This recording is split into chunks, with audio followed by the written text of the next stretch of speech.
Moabot og 105,000 barrels of rainfall kun heavy rain ang nasukod sa Pag-asa sulod sa 44 minutos nga pag-uwan-uwan kaganang kadlawon. Subay nini ang Pag-asa may pahimangno sa pagtumaw sa thunderstorms bisan sa nasating kainit karon sa panahon. Gani bag-o lang mibunok ang uwan diri sa Dakbayan, Sugbo. Alang sa dugang obserbasyon sa kahimtang sa panahon, atong paminahon karon si Jumar Inclarino sa Pag-asa Mactan. Mayong hapon kinitong latest weather update karong adlaw. Ang habagat or southwest monsoon ang Padayong nakaapekto diri sa extreme northern Luzon, samtang sulod o gawas sa atong Philippine Area of Responsibility wala tay gimonitor na posibleng mahimo na low pressure area or bagyo.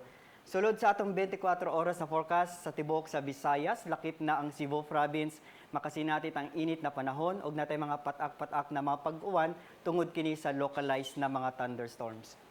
Ang hangin sa tibok sa Visayas hinay ngadto na sa kasarangan ug ang kadagatan malinawon ngadto na sa kasarangan ang pagbalod. Ang dagat motaob alas 8:52 karong gabi ug muhunas sa alas 3 sa kadlawon na gitas-on sa 1.01 metros. Ang range of temperature sa Cebu is 25 to 32 degrees Celsius, sa Bohol is 25 to 32 degrees Celsius, diri sa Panay Island is 25 to 33 degrees Celsius, ug diri sa Tacloban is 24 to 34 degrees Celsius. Para sa atong extended weather outlook sa Wednesday, Thursday ug sa Friday, in general fair weather atong Masinati. Natay mga isolated rain showers tungod kining localized na mga pagpanugdog ug kilat. Mga kapuso, padani ta pag-monitor sa atong mga issue ng mga thunderstorm advisory.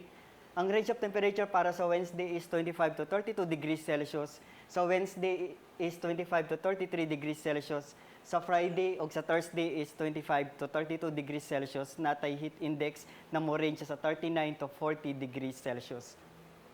Ang adlaw mo silang sa alas 5:32 sa buntag. Para sa atong mga dugang detalye, mobisita ta sa atong mga official social media sites, sa atong Facebook account o sa atong website sa www.bagongdat.pag-asa.dost.gov.ph. Ikan diri sa Pag-asa Mactan, DOST o para sa Balitang Bisdak, kini si Jomar Clarino. Maayong hapon.